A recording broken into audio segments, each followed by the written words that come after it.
بہت زمانہ پہلے ایک طاقتور قوم آباد تھی جسے قوم عاد کہا جاتا تھا۔ یہ لوگ عرب کے علاقے احقاف یعنی ریتلے صحراؤں میں رہتے تھے۔ ان کے جسم بہت مضبوط اور لمبے تھے۔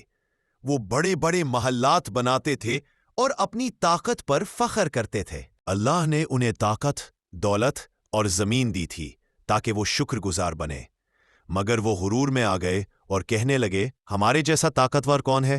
یہ لوگ بتوں کو پوجتے اور کمزوروں پر ظلم کرتے تھے۔ اللہ نے ان کی رہنمائی کے لیے اپنے نبی حضرت ہود کو بھیجا۔ حضرت ہود نے فرمایا، اے میری قوم، اللہ کو مانو، اس کے سوا کوئی عبادت کے لائق نہیں۔ اگر تم ایمان لاؤ گے تو اللہ بارش برسائے گا، باغات سرسبز ہوں گے اور تمہیں خوشحال زندگی دے گا۔ لیکن وہ لوگ ہنسنے لگے اور کہا، ہمارے معبودوں کو چھوڑ دو۔ ہرگز نہیں۔ وہ حضرت ہود کا مذاق اڑاتے اور ان کی باتیں سننے سے انکار کر دیتے۔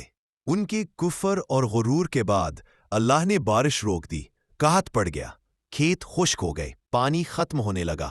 لوگ پریشان ہوئے لیکن پھر بھی ایمان نہ لائے۔ ایک دن انہوں نے آسمان پر ایک بڑا کالا بادل دیکھا۔ وہ خوش ہو کر بولے، یہ بادل ہے، بارش آنے والی ہے۔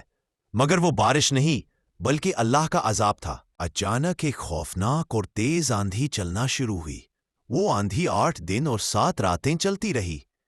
جس کا ذکر قرآن پاک میں ہے، یہ اتنی طاقتور تھی کہ ان کے مضبوط جسم اور اونچے محلات سب اکھڑ کر گر گئے۔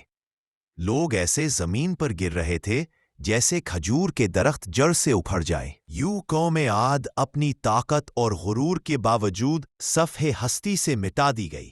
صرف حضرت ہود علیہ السلام اور وہ لوگ جو ایمان لائے تھے وہ بچ گئے۔ اس کہانی کا سبق یہ ہے، طاقت اور دولت غرور کے لیے نہیں، شکر کے لیے ہے۔ نبیوں کی بات ماننا ہی کامیابی ہے۔ ظلم اور تکبر قوموں کو تباہ کر دیتا ہے۔